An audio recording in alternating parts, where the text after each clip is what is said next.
Yun, good morning mga kabiyahero. Ngayong araw ay Sabado, wala kaming deliveran. Dito kami ngayon sa probinsya na Kadestino.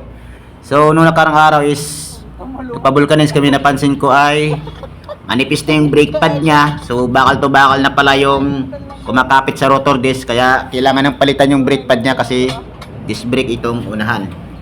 So, kakalasin muna namin tong gulong na to. Yung kabilaan yan papalitan ko para parehas yung kapit ng preno niya kasi ganoon din sa kabila, manipis na rin. So kakalasin muna namin to and then palit kami. Ito yung Sabado, pahinga. Wala maaga, kailangan palitan yung preno. Kaya maaga-agang almusal pa to. Alas 8 pa lang ng umaga. So hindi pa kami nakapag-almusal at mamaya maliligo na rin. So tara, tulungan nyo kaming magbaklas ng dalawang gulong.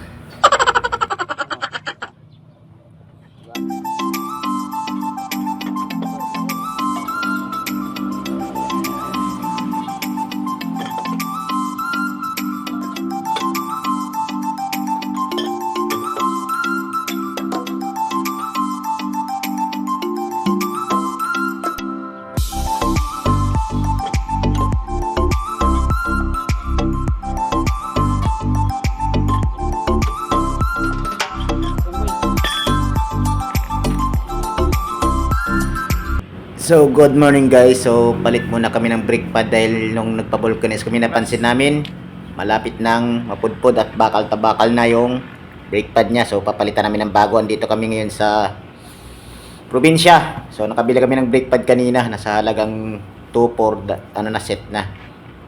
So, papalitan ko ngayon para makatipid sa gastos. Sinulit kayo rin ng So yun guys, natanggal ko na yung caliper. So ito naman tatanggal ko yung brake pad.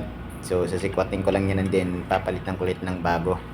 So shout out kay kuya na may-ari ng auto shop. Pinahiram kami ng yabe niya na 17 kasi wala pala akong tools na 17 kaya pinahiram niya kami kanina. So salamat sa iyo.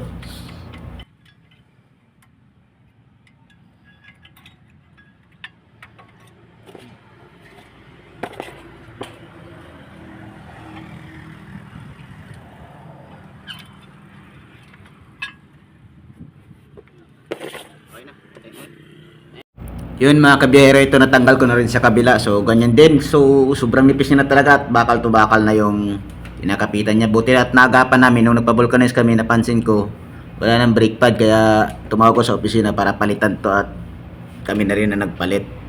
Kasi nasa probinsya kami at mahirap maghanap ng shop dito. So kaya ko namang gawin to. So normal lang to sa mga driver kasi ano lang to, minimal na troubleshoot lang. Kailangan marunong ka rin magpalit. Bakal sa bakal na nga eh. Isa ka lang kasi pag nasa probinsya, mahirap maghanap ng mga shop. So, based on experience lang din sa akin. So, yun guys, yun yung mga pinalitan namin na pad. Ito yung bago. So, sobrang nipis na talaga. So, kakabit ko na to ngayon.